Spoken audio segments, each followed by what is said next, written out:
Now, some of the things that's going to happen when you look out and see what can I contribute to, what can I give, I guarantee you, ladies and gentlemen, you're going to have a voice that's saying, it's just no use. It's out of control now.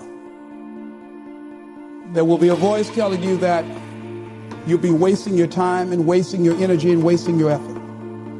I say don't listen to it. Listen to that still small voice that says, I can do something, and I ought to do it. We ought to do it. When you no longer fear dying, what else can life threaten you with? What else?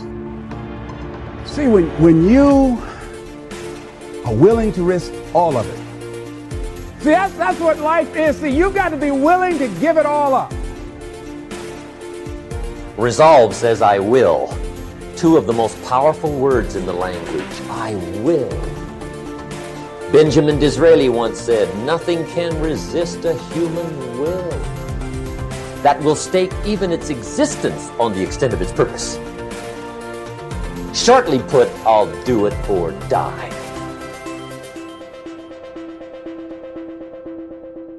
There's nothing off limits. There are no limitations. There are no limitations to those who believe and those who are willing to work for their dream. You have to see it in your mind before you can see it in your reality. You have to be a visionary. Promise yourself you'll read the books until your skills change. You'll go for it until you understand it. You'll practice it until you develop the skills. You never give up until. Go for it. Don't miss the chance to grow. We gave meanings to the experiences of our life, or other people gave meanings to the experiences that we were having. What you believe will dictate your thoughts on a moment-by-moment basis. And then that emotion then dictates what actions you do or do not take. And they're always aligned, right? Your beliefs dictate your thoughts, dictate your emotions, dictate your actions, which produce your results. And your results, when you look at them, then just reinforce the original belief. We decide whether or not we can be broken. We decide how far we're willing to go. And at the end of the day, how far you're willing to go, how indomitable your will really is, comes down to one simple thing. Do you believe in what you're fighting for? Are the hard times something that you're willing to push through, to persevere, to get to the other side because you believe to the core of your being in what you're fighting for? And that is something we all have to define for ourselves. That is something we all have to build into the very core of our being. You want to set some high standards for yourself. There's greatness in you. And you've got to learn how to tune out the critics outside and the critic inside. And since I'm going to do this, I'm going to harness my will. And I'm not going to let anything stop me.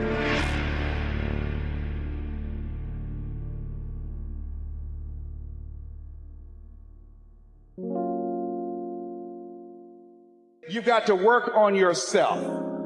You don't get in life what you want, you get in life what you are. And if you look at people who are living below their potential and sinning, and sin in the Aramaic language means falling short of the mark. I asked a question earlier, how many of you have goals? You raise your hands. How many of you know if you had your life to live over again, you can do more than what you've done? The majority of us raise our hands. Then that was an indication, that was testimony to reflect the fact that you operating below your potential. That's a sin. Herein my Father glorified, that ye bear much fruit. Didn't just say fruit, much fruit. See, when you leave here, you've got to make a commitment to be more fruitful, to be more productive, to make greater impact. So what will allow you to do that? You got to spend time working on yourself. In order to do, write this down, in order to do something you've never done, you've got to be someone you've never been. In order to do something you've never done, you've got to be someone you've never been. That's why Scripture says you must be born again. You've got to die as you are now.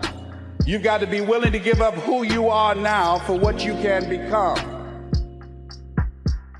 Certain things will no longer fit into your life.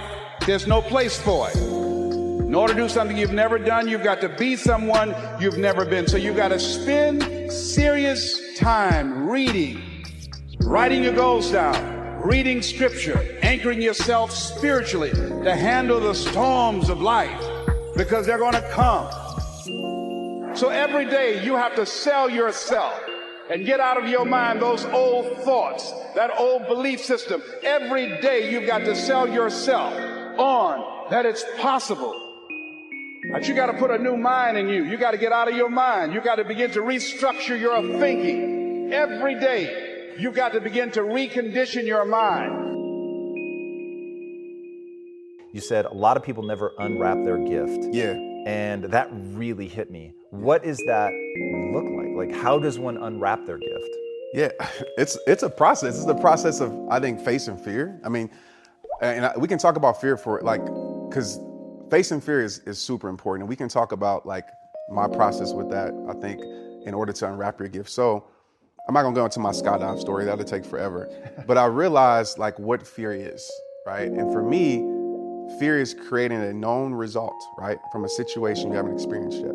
And so when I used to go back to football, when I would be scared to go out there and perform, I'd be like, you know what? I'm gonna drop the ball.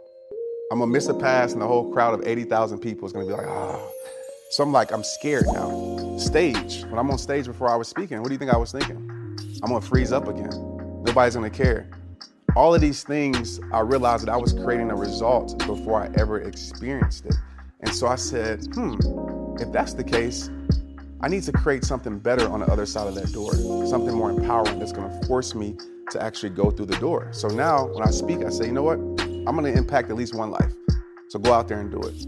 You know, when it comes to my skydiving, of course that thing was, the parachute's not gonna open, you're gonna die. Of course you're not gonna jump out of the plane. But I immediately changed that to this is gonna be the most incredible thing, and also leverage where now I can use this in every area of my life because I conquered my biggest fear. So people out there that are going through fearful moments, it's kind of like this.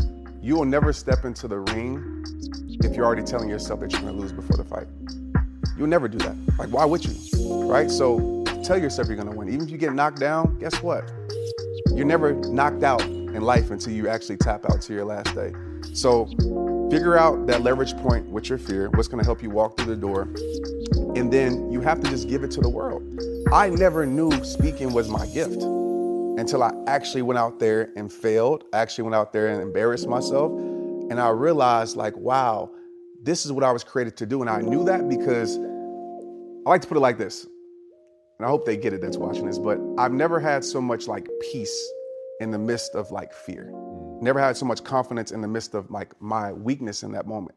And so when it comes to gifts, think about it like this. Like when someone gives you a physical gift, like Christmas and your birthday, what do? You unwrap it, you show it to the world, you put it on Instagram. You got that same gift inside you that the world needs. And you're doing the world a disservice by leaving your gift wrapped up. Somebody needs your story. My mom told me this and I'll never forget it. She said, Trent, you're assigned to reach people. I don't know how many, but you're assigned to reach people that nobody else can reach but you. She said, everybody has that. And the more you leave your gift wrapped, those people that need your message, that need your encouragement, whatever it is, that need your talent, they're never gonna get it. And you're not gonna leave this world a better place.